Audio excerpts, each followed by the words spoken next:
Assalamualaikum warahmatullahi wabarakatuh. Waalaikumsalam warahmatullahi wabarakatuh. Bismillahi walhamdulillah, wassalatu wassalamu ala sayyidina rasulillah wa ala alihi wa sahbihi wa mawalah. La hawla wa la quwwata illa billah, amma ba'du. Saudara-saudara kaum muslimin yang berbahagia, di dalam kehidupan ini kita senantiasa mengambil iktibar, contoh dan teladan dari orang-orang sebelum kita. Itu sebabnya kepada baginda Nabi kita Muhammad sallallahu alaihi wasallam Allah Subhanahu wa taala menjelaskan cerita para nabi sebelum beliau dalam ayat "Tsumma naqussu 'alaika min anba'ir rusuli ma nusabbitu bihi fu'adak." Demikianlah kami ceritakan kepadamu wahai Muhammad sebagian dari kisah para rasul-rasul sebelum kamu yang dengan itu akan memperkuat hatimu, meneguhkan keyakinanmu dan memantapkan pendirianmu. Inilah manfaatnya belajar dari sejarah.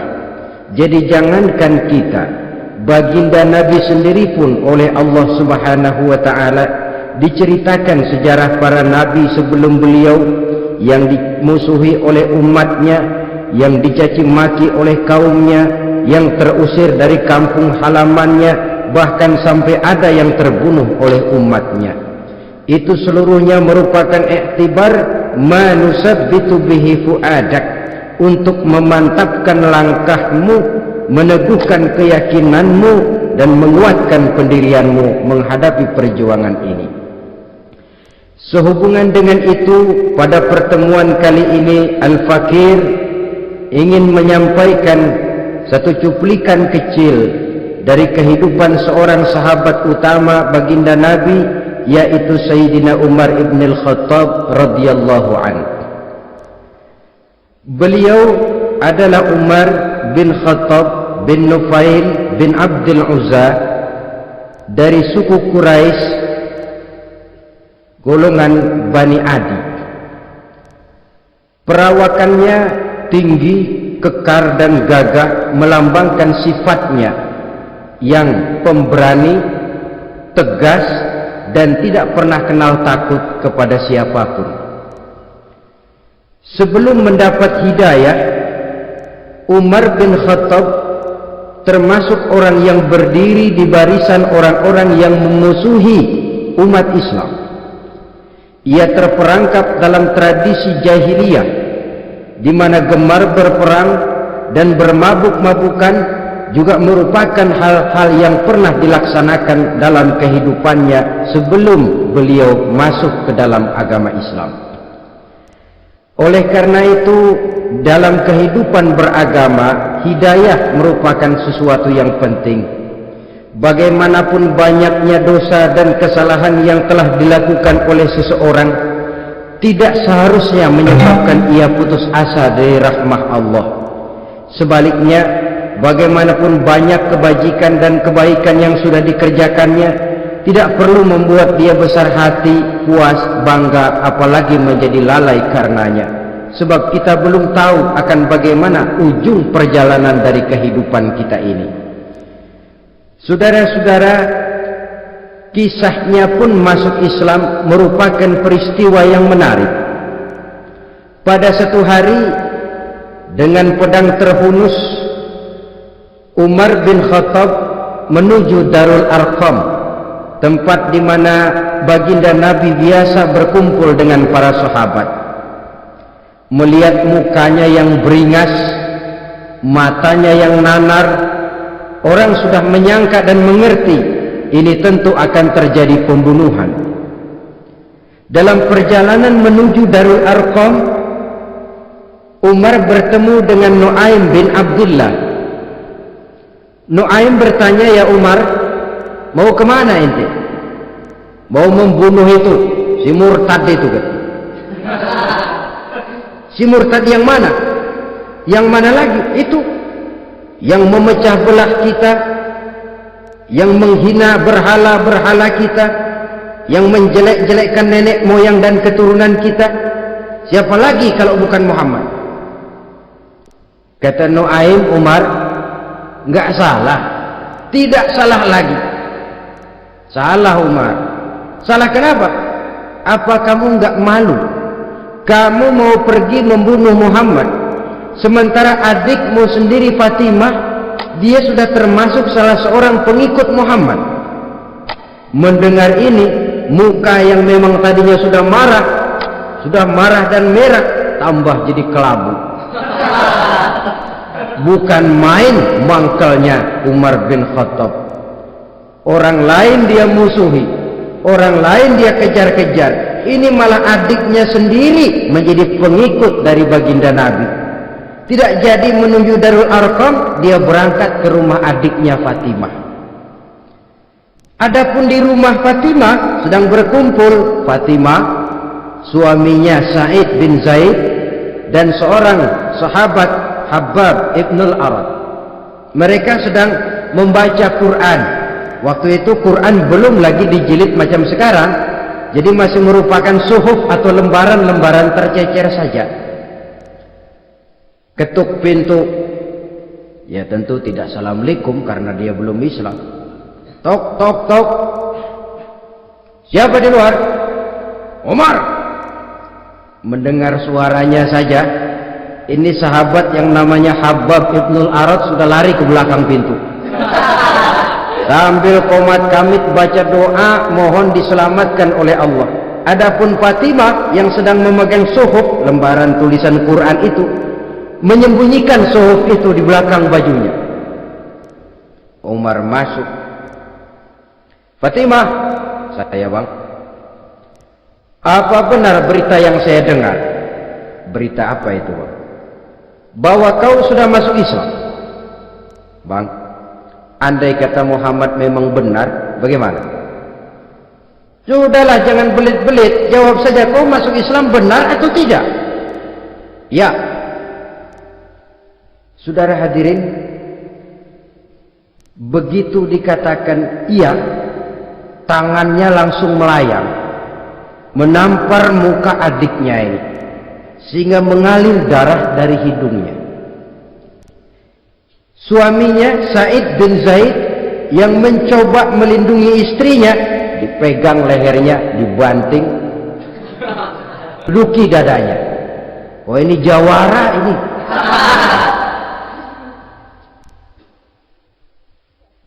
Namun pada saat sedemikian, suara kebenaran terpantul dari mulut Fatimah, adik dari Umar bin Khattab ini. "Umar, apakah engkau memukul orang yang bersaksi bahwa tidak ada Tuhan melainkan Allah dan Muhammad Rasulullah? Apakah engkau menganiaya seseorang yang terpanggil untuk mengikuti kebenaran? Manusia macam apa engkau, Umar?"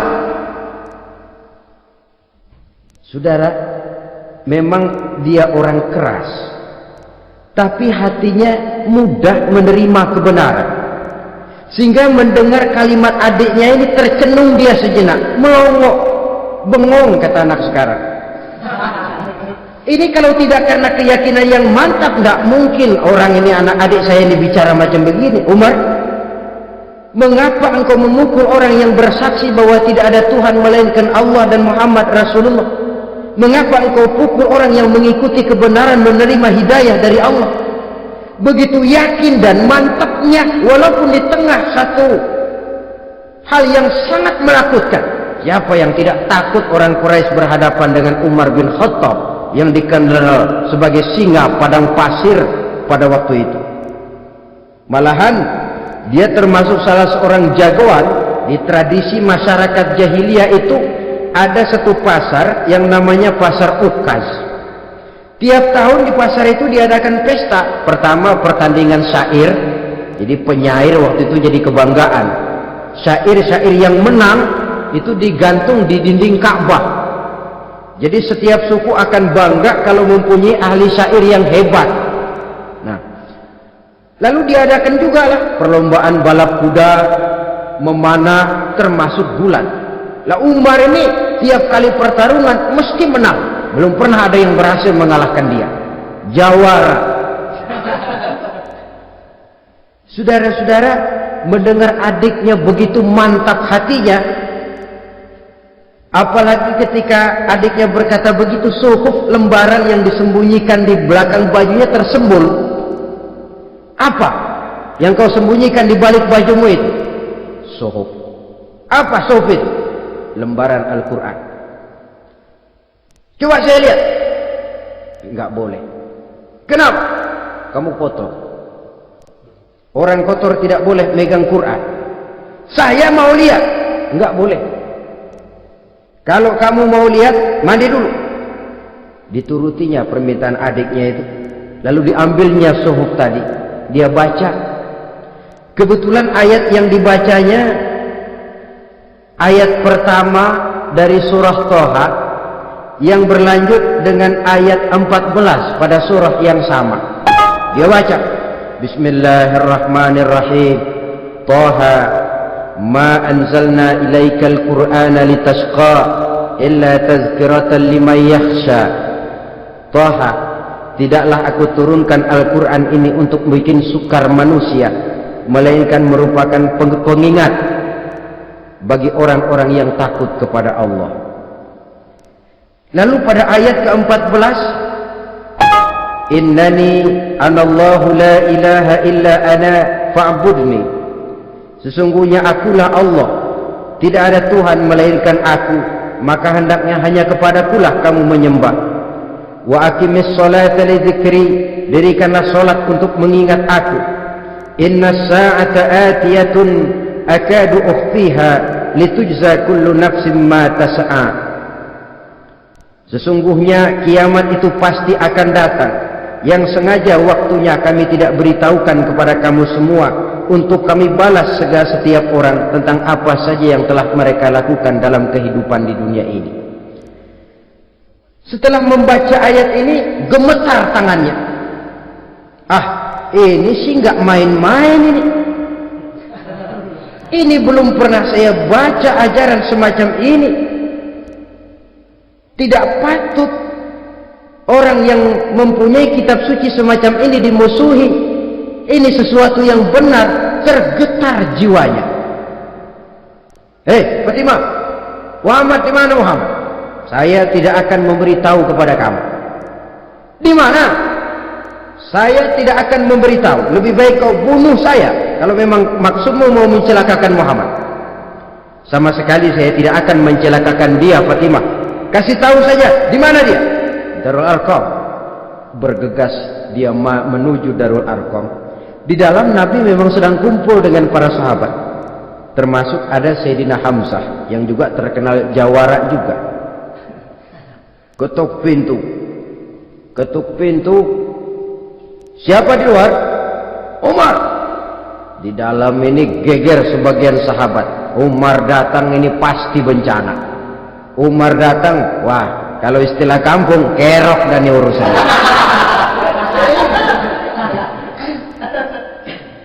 Tapi baginda Nabi menenangkan mereka. Tenang, mudah-mudahan ada hikmahnya.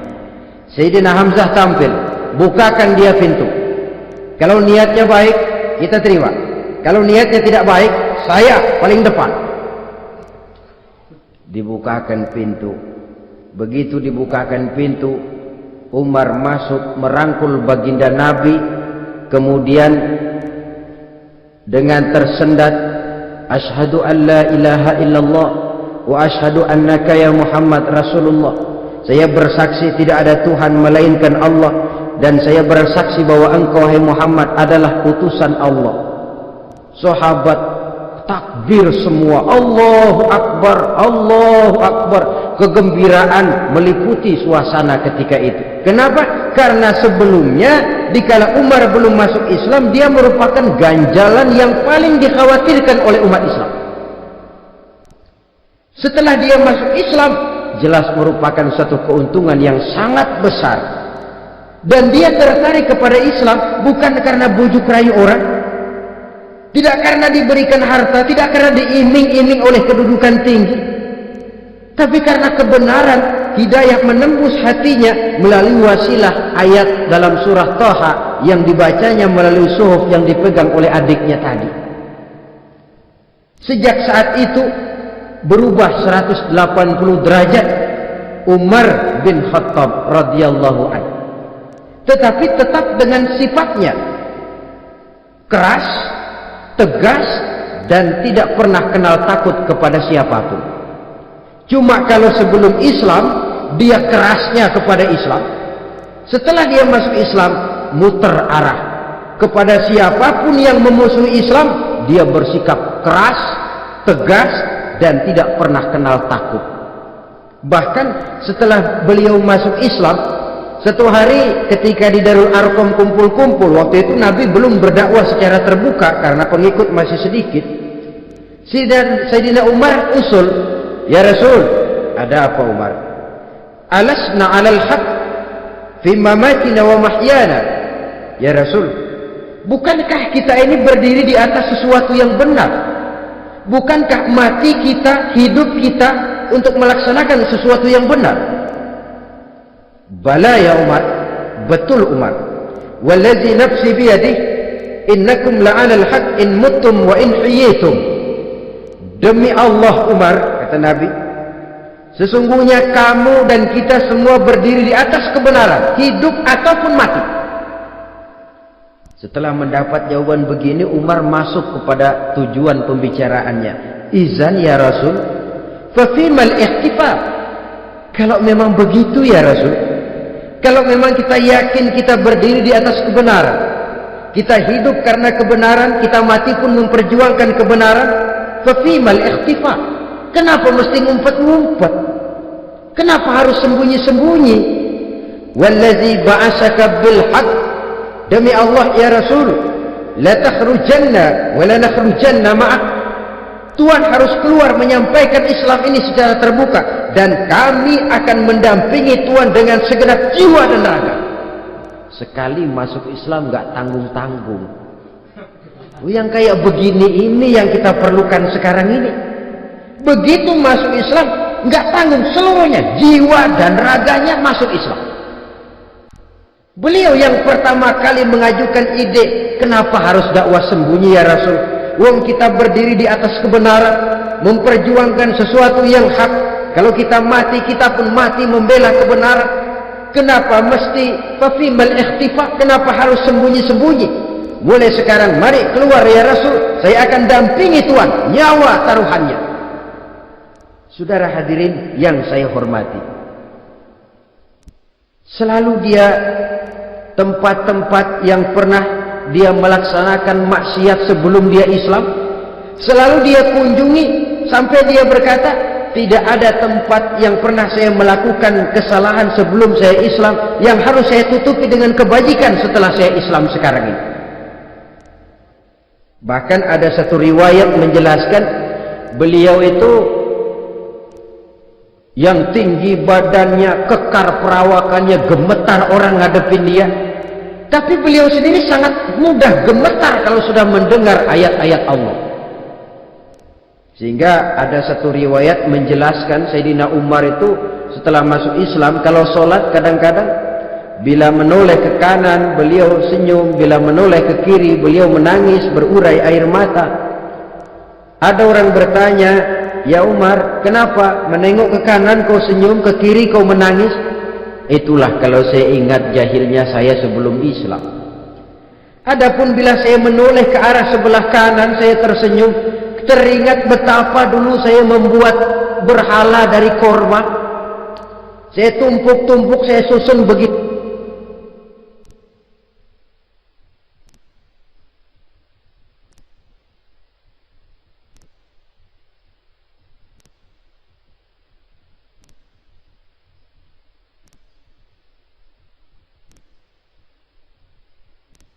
itu rupa. Setelah saya sembah, saya makan itu korma. Gagah betul saya waktu itu, sampai Tuhan pun saya makan. Adapun kalau saya menoleh ke kiri, teringat putri kesayangan saya yang terbawa oleh tradisi jahiliyah, takut menanggung aib, merasa malu mempunyai anak perempuan, sampai dia terkubur hidup-hidup. Berurai air mata saya mengingat semua itu. Padahal Nabi sudah memberikan jaminan. Sebab saudara jangan lupa, orang kafir masuk Islam, dalam Islam itu dihitung dari bayi lagi, dari nol. Itulah untungnya. Jadi misalnya sudah 60 tahun, dari kecil sampai 60 tahun kafir, umur 61 masuk Islam. Nah, sejak umur 61 itulah yang dihisab oleh Allah. 60 tahun ke bawah gratis bersih pemutihan. Istimewa betul. Tapi jangan lalu diniatin, gua kafir aja. Nanti sudah tua-tua mau giliran mati baru Islam. Nah, itu diniatin lain. Ini yang karena faktor hidayah, saudara-saudara. Nah, cintanya kepada baginda Nabi luar biasa. Dalam setiap pertempuran beliau selalu di front terdepan. Bahkan demikian cintanya sampai ketika hari di mana baginda Nabi wafat, saudara-saudara. Disampaikan berita wafat Nabi kepada Umar. Ya Umar, baginda Nabi sudah wafat. Kamu ngomong apa? Baginda Nabi sudah wafat. Bukan sedih, nyabut pedang, keluar matanya melotot. Siapa yang bilang Muhammad mati, saya tabas batang lehernya. Begitu cintanya beliau kepada baginda Nabi, sampai-sampai nggak menerima kalau Nabi wafat. Taruhlah nggak bisa mati bersamaan, bolehlah mati beriring-iring saja barangkali maksudnya. Saudara-saudara, cabut pedang, kelayaban kemana-mana. Ayo, siapa ngomong Muhammad mati, saya tebas batang lehernya. Sampai bertemu dengan Sayyidina Umar, Sayyidina Abu Bakar. Di tempat orang banyak, Sayyidina Abu Bakar yang bijaksana ini pidato. Ayuhan nas, man kana ya'budu Muhammadan fa inna Muhammadan qad mata. Wa man kana ya'budu Allah fa inna Allah hayyun la yamut.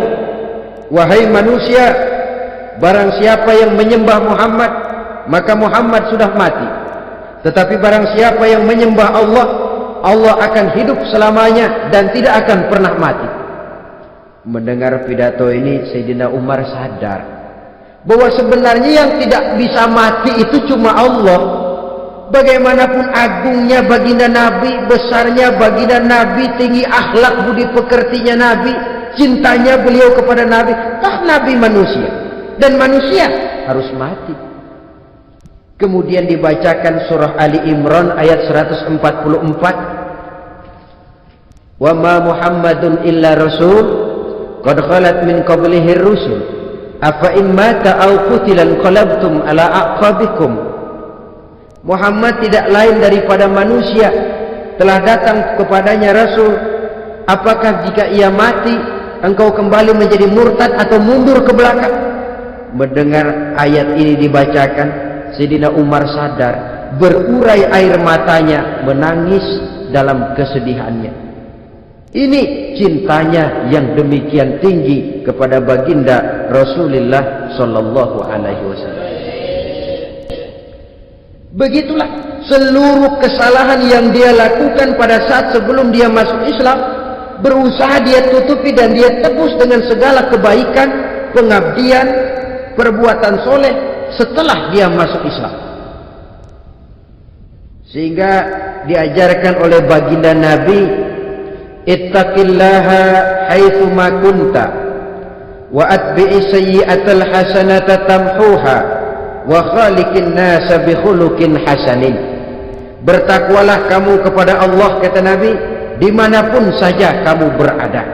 Jadi takwa tidak kenal tempat. Dimanapun saja kamu berada, bertakwalah kepada Allah. Di rumah takwa, di pasar takwa, di kantor takwa, di tengah orang banyak takwa, pada waktu sendirian takwa. Ittaqillaha haitsuma kunta. Bertakwalah kau kepada Allah dimanapun saja kamu berada. Jangan takwa pakai tempat. Di masjid takwa, di kantor nyolong.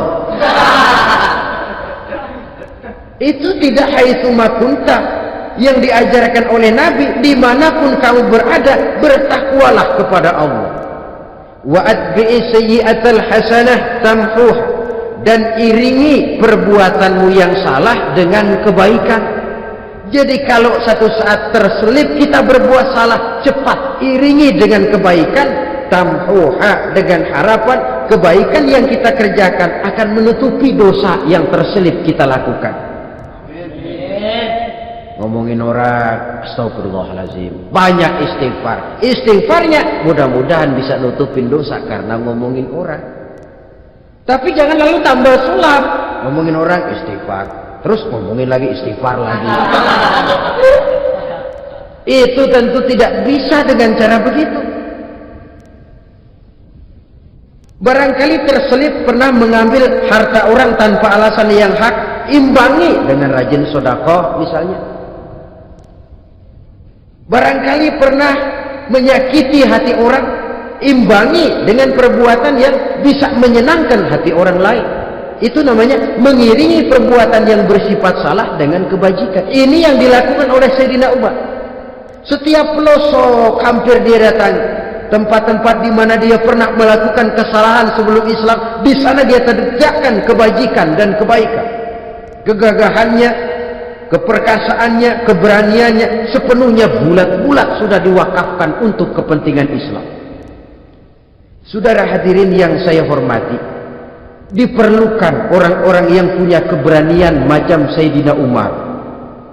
Berani karena panggilan hidayah, bukan berani babi. Babi berani juga babi, cuman nyeruduk. Artinya berani yang tanpa pertimbangan. Berani yang tanpa pertimbangan pada akhirnya akan menyulitkan kita sendiri. Beliau gagah, beliau berani, beliau punya kekuatan, beliau punya wewenang, dan itu dimanfaatkannya untuk menjadi backing baginda Nabi kita Muhammad sallallahu alaihi wasallam. La takhrujanna wa la nakhrujanna ma'ak ya Rasul. Ya Rasul, keluar, sampaikan dakwah secara terbuka. Saya akan mendampingi Tuhan. Jika ada yang ganggu Tuhan, saya paling depan. Backing yang mendampingi Rasul untuk menyampaikan risalah Islamiyah ini. Saudara hadirin yang saya hormati, wa khaliqin nasa bi khuluqin hasanin, kata Nabi. Dan pergaulilah manusia dengan akhlak yang baik, karena dengan ini kau bisa mengambil hati orang. Dalam hadis lain katakan, innakum la tas'una an-nasa bi amwalikum walakin yas'uhum minkum bastul wajhi wa husnul khuluq. Kamu tidak akan bisa menyenangkan orang banyak dengan hartamu, tapi kamu bisa ambil hati mereka dengan budi pekerti yang luhur dan muka yang manis. Dengan harta belum tentu kita bisa menyenangkan semua orang, tapi budi pekerti yang luhur, muka yang manis, itu yang akan bisa membuat kau menyenangkan orang banyak.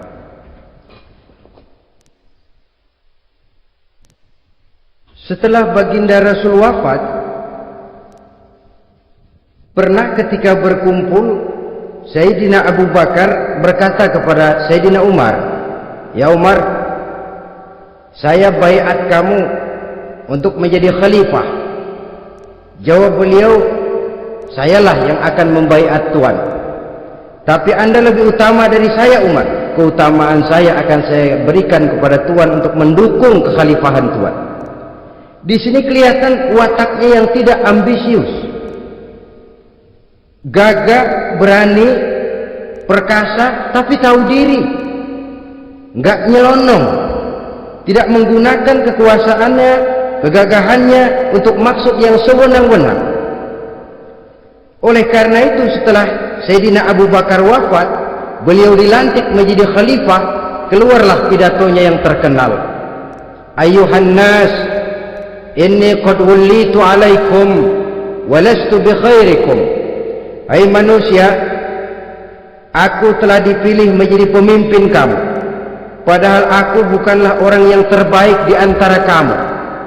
Kalau tidaklah karena aku melihat keutamaan, keteguhan yang dapat melindungi kalian, berat rasanya aku memikul amanah ini. Sebab apa? Alangkah beratnya menunggu datangnya perhitungan di akhirat nanti terhadap Umar. Ini yang jadi motifnya memegang jabatan khalifah. Sungguh berat bagi Umar menunggu datangnya saat perhitungan, sehingga seolah-olah kalau bisalah jadi Umar bin Khattab saja, jangan jadi khalifah kalau bisa. Tapi moya umat sudah kadang memilih, sehingga benar kalau dalam satu hadis Nabi pernah mengajarkan jangan memberikan satu jabatan kepada orang yang memintanya. Sebab orang kalau sudah minta jabatan, apalagi pakai jilat-jilat, pakai upeti-upeti, tentu ada tendensinya ada batu di balik udang. Kalau udang di balik batu kan mungkin nggak kelihatan, tapi kalau batu di balik udang kelihatan betul itu. Ada maunya, ambisinya. Jangan memberikan satu jabatan kepada orang yang memintanya. Seakan di batinnya Sayyidina Umar menyesali, kenapa Umar nggak jadi Umar saja, kok mau jadi khalifah gitu. Alangkah berat perhitungan buat saya di akhirat nanti. Nah, setelah jadi khalifah, sebagai satu i'tibar, saya akan mencoba mengemukakan beberapa sifatnya yang menonjol untuk pelajaran buat kita semua. Pertama, sikapnya terhadap keluarganya setelah beliau menjadi khalifah. Kedudukan sebagai keluarga Umar bin Khattab bukan merupakan kedudukan istimewa. Itu ditanamkan betul kepada keluarganya. Jangan karena bapakmu khalifah, lalu mentang-mentang anak khalifah kau merasa dapat fasilitas, merasa bisa berbuat semau-maumu. Kau harus punya tanggung jawab dan beban moral, memberikan contoh yang lebih baik kepada rakyat. Ini yang ditekankan kepada keluarganya. Kalau beliau mau mengeluarkan undang-undang, undang-undang itu lebih dahulu dibicarakan di tengah keluarganya, kumpul anak-anaknya. Ini akan ada undang-undang begini. Siapa di antara kalian mau mentaati, persilakan, yang tidak pun persilakan. Tapi saya ingatkan, kalau ada dari keluarga Umar yang melanggar peraturan yang saya keluarkan ini, saya akan menghukumnya 2 kali lipat karena dia keluarga saya. Menghukumnya 2 kali lipat karena dia keluarga saya. Jadi bukan mentang-mentang anak babe lalu kebal hukum. Tidak. Siapa yang di antara kalian melanggar peraturan ini, akan aku kenakan hukuman 2 kali lipat karena dia keluarga. Nah, saudara hadirin yang saya hormati, lalu berwibawa, dijaga betul keluarganya. Suatu hari beliau datang ke rumah putranya Abdullah bin Umar. Ketika masuk, dilihatnya Abdullah bin Umar sedang makan daging. Makan daging, merah muka Umar. Mentang-mentang anak khalifah ya, mentang-mentang anak Amirul Mukminin ya, kamu makan daging. Lihat tuh rakyat kita masih banyak yang kelaparan, makan daging, makan roti keras. Padahal itu halal, sesuatu yang diperoleh dengan usahanya sendiri. Tetapi begitu hati-hatinya Umar untuk menjaga pandangan orang. Keluarga khalifah merupakan beban moral sebab akan dijadikan contoh oleh rakyatnya. Mentang-mentang anak khalifah ya makan daging. Lihat tuh rakyat, roti keras digarotin. Lain saat beliau pergi ke satu pasar. Di situ dilihat ada sapi gemuk-gemuk. Tempat lain sapinya kurus-kurus. Tanya, ini yang gemuk-gemuk sapi siapa? Sapi Abdullah bin Umar, sapi anaknya. Panggil Abdullah bin Umar, suruh sini. Datang anaknya. Abdullah bin Umar, bagaimana ceritanya sampai ini?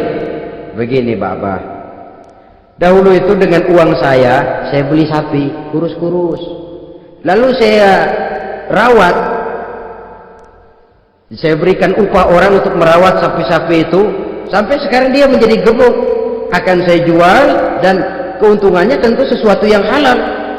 Subhanallah, kata Umar, kau ini anak Amirul Mukminin, jual sapimu, ambil modalnya, untungnya, masukkan baitul mal untuk urus kepentingan orang Islam. Dia nggak mau anaknya terlibat bisnis, dompleng kekuasaan ayahnya. Karena mentang-mentang anak khalifah lalu segala macam bisnis lancar. Orang takut karena apa? Anak babe. Ada lagi, pada waktu pembagian harta ghanimah, putri beliau yang namanya Hafsah, ini adalah istri baginda Nabi, meminta bagian. Kaum kerabat ayah, ini kerabat khalifah, kitalah dulu kerabat. Kalau kau kerabatku, maka jatahmu nanti dari ayahmu. Harta ini masih lebih banyak dibutuhkan oleh orang-orang Islam. Nanti belakangan, kalau ada sisanya. Belakangan kalau ada sisanya. La haula wala quwata illa billah.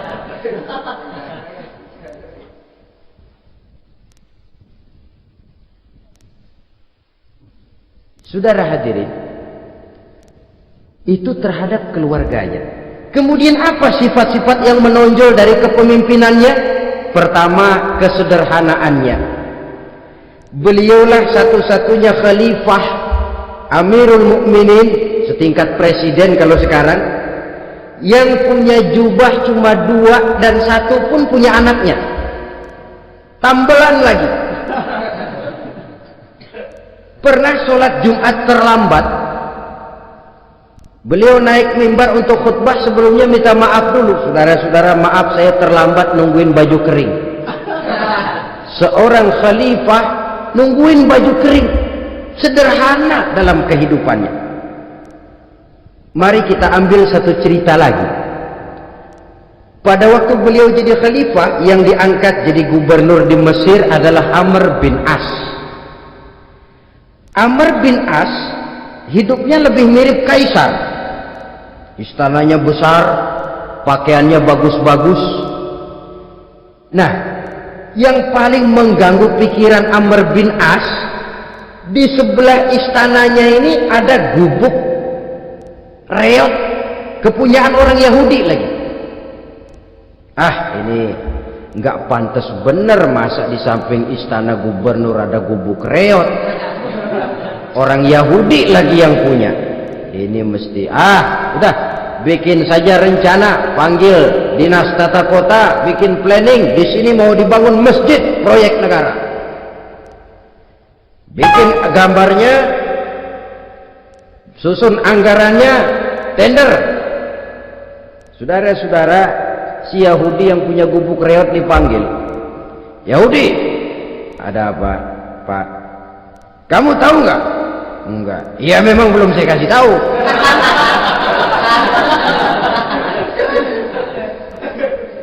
Ada apa, Pak?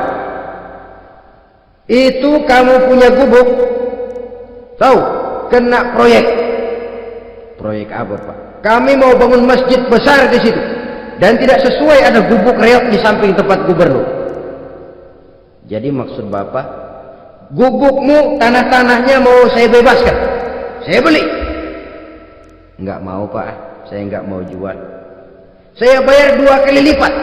Enggak mau. 3 kali lipat, 6 kali lipat juga enggak mau, Pak. Saya dari muda peres keringat banting tulang cuma segitu-gitunya, Pak, tempat saya tinggal.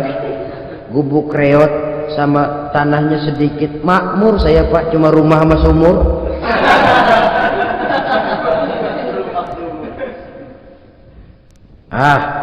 Ini Yahudi kelewatan juga.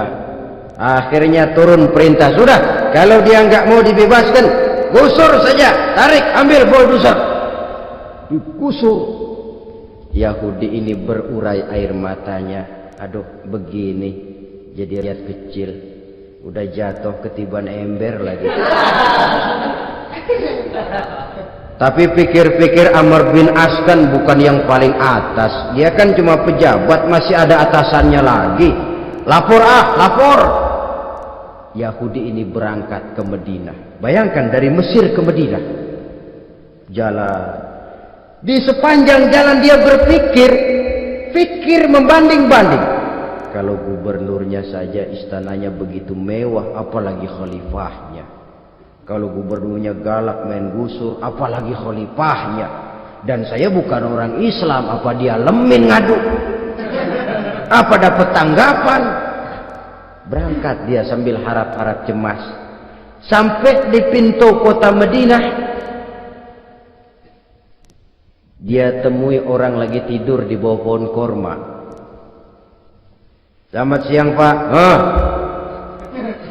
Ada apa? Pak. Apa? Mau lapor. Lapor apa? Bapak tahu Khalifah Umar bin Khattab? Tahu? Istananya di mana, Pak? Istananya di atas lumpur. Di atas lumpur. Di atas lumpur. Pengawalnya banyak. Banyak. Siapa, Pak? Yatim piatu, janda-janda tua, orang-orang miskin, orang-orang lemah, itu pengawalnya. Pakaian kebesarannya apa sutra apa Pak? Pakaian kebesarannya malu dan takwa. Saya nggak ngerti, Pak. Itulah Umar bin Khattab. Lalu orangnya sekarang di mana, Pak? Di depan ente. Rupanya yang dia tanya itulah orangnya. Gemeter Yahudi ini, keringat bercucuran. Coba, istananya di atas lumpur. Sebab beliau berprinsip, bagaimana saya bisa menghayati nasib rakyat kalau saya tidak merasakan apa yang mereka rasakan? Bagaimana saya nggak bisa tahu sakitnya lapar kalau saya belum pernah kelaparan? Itu prinsipnya. Istananya di atas lumpur. Para pengawalnya yatim piatu, janda-janda tua, orang-orang miskin, orang-orang lemah dan tidak mampu. Dan pakaian kebesarannya malu dan takwa. Kamu dari mana? Dari Mesir, Pak. Ada apa? Mau laporan gubernur Bapak di Mesir yang namanya Amr bin As. Kenapa? Main gusur aja, Pak. Ceritanya? Iya, dia mau bangun masjid. Kebetulan di areal itu saya punya tanah sama gubuk segitu-gitunya. Saya nggak mau dibeli. Digusur, Pak. Saya mau mencari keadilan. Begini. Kamu lihat tempat sampah itu? Lihat. Di situ banyak tulang. Coba kamu ambil kemari satu. Tulang unta, bawa sini. Bingung Yahudi. Pak, saya kemari mau cari keadilan. Kalau tulang mah di Mesir juga banyak, Pak. Sudahlah, pokoknya kau ambil saja tulang itu. Coker dapat dikasih. Tulang itu digaris lurus oleh Sidina Umar dengan ujung pedang. Red. Nah, nih, kau bawa kepada Amr bin As. Makin bingung itu Yahudi. Suruh bawa tulang cuman digaris. Nanti saya ngomong apa, Pak? Sudahlah, kasih saja. Pulang dia.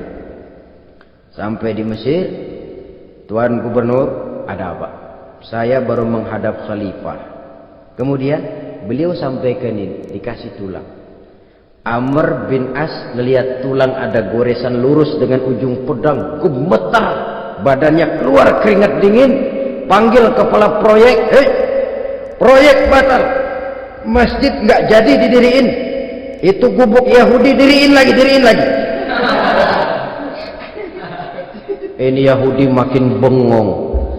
Ini gubernur dapat tulang doang segitu takutnya.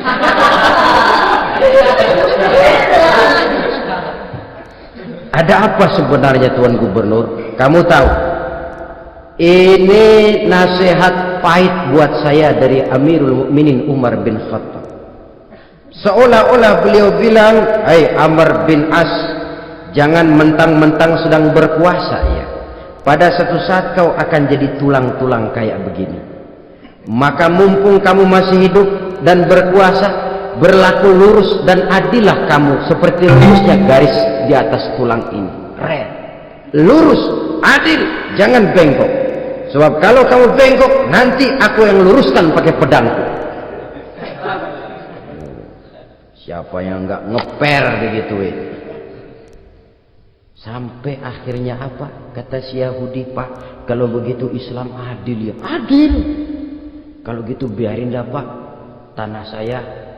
Mau kamu jual? Bukan saya jual Pak, saya kasih aja dah. Campur gubuk-gubuknya, ambil aja dah.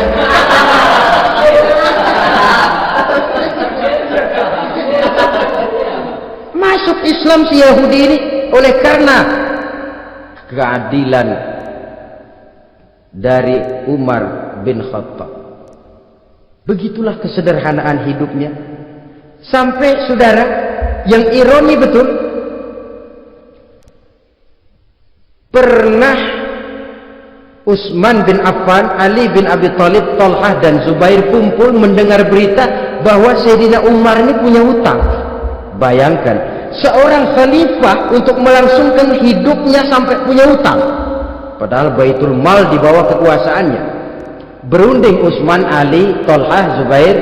Kalau kita langsung ngomong sama Umar nggak enak dong, dia nggak bakalan terima. Lewat putrinya aja, Hafsah.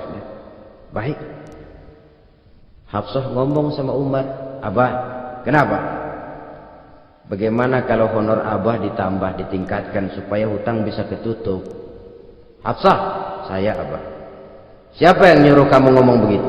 "Enggak ada." "Ada. Saya tahu ada ini. Kalau enggak ada kamu enggak mungkin ngomong begitu. Tapi orangnya kalau saya tuntut mereka mungkin enggak mau. Sekarang saya mau tanya Hafsah, kau kan istri Rasul, betul? Nah, saya mau tanya, suamimu makanannya apa? Daging? Bukan. Roti. Tempat tidurnya kasur empuk? Bukan. Kain kasar yang kalau musim panas kami bentangkan, kalau musim dingin separuh buat tidur, separuh buat selimut. Pakaian yang dibelikan untukmu berapa banyak? Cuma 2. Nah, itu guru saya, orang yang paling saya cintai, dan itu yang saya ikuti. Bahkan setelah beliau wafat, Sayyidina Umar ini hutangnya ditanggungkan kepada anaknya Abdullah bin Umar, dan itu pun dilunasi dengan menjual rumahnya, sehingga rumahnya itu disebut Darul Qadha, rumah bayar hutang. Begitu kesederhanaannya. Jadi nggak pakai aji mumpung jadi khalifah lalu kayak ikan gurita, tangan yang mana aja megang. Itu kan mental monyet itu kan begitu, tangan megang kiri kanan, mulut ngawal, kaki megang, temennya dikasih masih ngerampas juga. Monyet rakus betul itu. Itu kesederhanaannya. Kenapa kesederhanaan ini timbul? Karena sikap zuhudnya. Zuhud itu tarkud dunia li ajlil akhirah. Orang yang mengambil dunia hanya yang diperlukan dengan lebih mengutamakan kehidupan akhirat. Watak zuhudnya yang sangat menonjol. Dialah pahlawan yang paling berani di medan perang. Dialah imam yang paling khusyuk di masjid, dan tidak jarang kalau sholat sendiri, begitu membaca ayat yang menceritakan neraka, nangis berurai air matanya. Saudara hadirin ma'asyiral muslimin rahimakumullah. Jadi kesederhanaan dan kezuhudan ini bukan lewat teori disampaikan oleh Umar, bukan lewat penataran seluruh aparat, tidak, lewat contoh konkret. Inilah saya, contoh sederhana dan zuhud. Bagaimana saya akan bisa merasakan penderitaan kalau saya sendiri tidak pernah menderita? Bagaimana saya akan tahu sakitnya lapar kalau saya belum pernah kelaparan? Maka tanpa penataran, tanpa upgrading segala macam, berhasil karena prinsip keteladanan. Beliau jadi contoh utama, dan sumber utamanya tentu tidak lain karena contoh dari baginda Nabi besar Muhammad sallallahu alaihi wasallam. Dua, sederhana. Yang kedua, zuhud. Yang ketiga, sifat yang menonjol dari kekhalifahannya adalah adil. Kalau sudah bicara soal hukum, dia tidak pernah kenal kompromi. Adalah seorang pemuka Nasrani masuk Islam, namanya Jabalah bin Aiham. Ketika dia bikin haji, kain ihramnya keinjak orang Arab yang hitam, Badui. Jengkel, dia merasa bekas tokoh, enak aja nih orang udah jelek nginjak lagi. Ditempeleng orang tadi. Orang ini lapor kepada Umar. Panggil Jabalah bin Aiham. Panggil. Kau ditampar? Betul Khalifah. Tampar dia. Tampar lagi. Dipukul orang itu di depan Sayyidina Umar.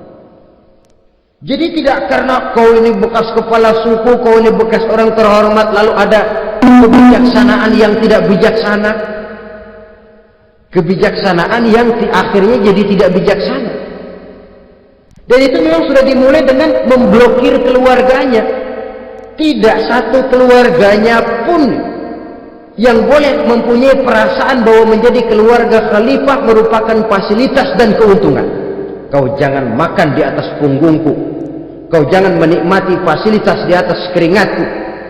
Dan tidak ada keinginan mewariskan jabatan khalifah kepada anak-anaknya.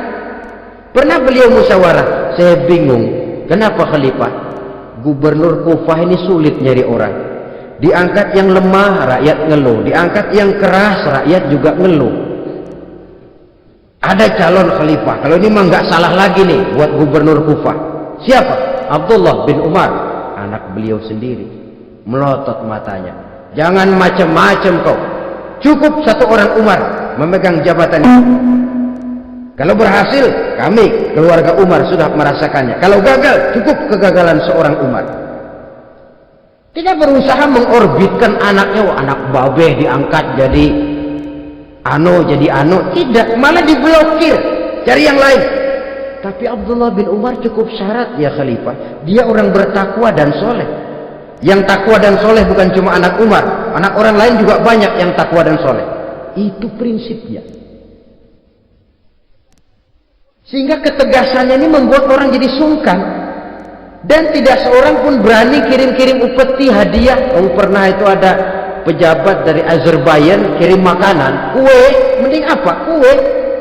Gitu dicicipi enak. Enak juga ya kue ini. Enak khalifah. Ini di sana apa makan rakyat biasa? Bukan, ini makanan orang-orang fit. Nah, dibungkus lagi itu kue. Dibungkus. Ontamu mana? Di luar. Ambil, bawa pulang, serahkan lagi kepada gubernur di sana, kasih tahu salam dari Umar bin Khattab. Kenyangkan dulu rakyat dengan makanan seperti ini. Kita belakangan. Jadi kalau rakyat lapar, saya orang pertama yang akan merasakan kelaparan. Tapi kalau rakyat makmur, biarlah saya menjadi orang terakhir yang kenyang. Kan bagus prinsip itu. Jikalau rakyat kelaparan, saya akan jadi orang pertama yang merasakan lapar. Tapi kalau rakyat makmur, biar saya jadi orang terakhir yang kenyang. Jangan dibalik. Pada saat rakyat kelaparan, dia kekenyangan. Dan selanjutnya, sikap keadilannya ini, saudara-saudara, menyebabkan hukum lalu jadi berwibawa. Pernah beliau jalan-jalan di lorong kota Madinah, di tempat yang namanya Harah bersama Aslam. Ada ibu-ibu, anaknya nangis, lapar mah, sabar dikit lagi matang gitu. Emang tuh ibu lagi ngerebus, bunyi air ngegulak, lubuk. Umar liati dari jauh, belum juga matang. Nih anak dari nangis lapar sampai capek nangis sampai tidur. Anak tidur, Umar samperin, Bu, emang masak apa sih kok nggak bisa matang? Saya nggak masak apa-apa Tuhan. Itu pating kerupuk apa? Ketika dibuka ya cuma air saja. Subhanallah, ibu sudah ngebohongi anak ibu sendiri. Habis harus bagaimana Tuan? Saya sudah nggak punya makanan untuk dimasak, sementara perut nggak kenal kompromi. Jalan satu-satunya ya terpaksa anak saya bohongi. Saya bilang sebentar lagi matang, sampai dia tidur sekarang ini. Memangnya Khalifah Umar gimana sih ngurusi rakyat? Subhanallah, dia orang zalim. Dia yang memegang urusan kami, tapi dia nggak tahu nasib saya. Anak kelaparan, keluarga terlantar. Oh begitu. Iya, zalim betul Umar bin Khattab itu. Kalau begitu ibu tunggu sebentar. Dia pulang bersama Aslam menuju Baitul Mal. Dia ambil tepung 1 karung, dipikul sendiri. Dipikul sendiri, kata Aslam, ya Khalifah biar saya yang bawa. Jangan. Kenapa Khalifah? Apa kau kira kau sanggup mikul dosa saya di akhirat nanti? Biar saya yang mikul sendiri. Dia bawa ke tempat tuh ibu-ibu. Dia masakin sendiri. Nah bu, sudah matang, persilakan masak. Makan. Alhamdulillah Tuan. Tuhan Allah memberkahi Tuan. Tuan lebih baik dari Umar bin Khattab yang zalim itu. Memang sebenarnya Tuan siapa, kata tuh ibu? Saya. Iya, saya ya Umar bin Khattab yang ibu bilang zalim itu. Gemetar si ibu. Gemetar si ibu. Tapi memang peka dan menghargai kritik orang. Tidak membungkam setiap orang yang nadanya sumbang atau berbeda. Kadang beliau berkata, saya khawatir karena orang terlalu segan dengan saya, lalu gak ada yang berani negur kalau saya salah. Kan begitu biasanya. Karena sudah terlalu segan, lalu semuanya orang mau diaminin saja. Asal dibilang gak benar, marah, jengkel.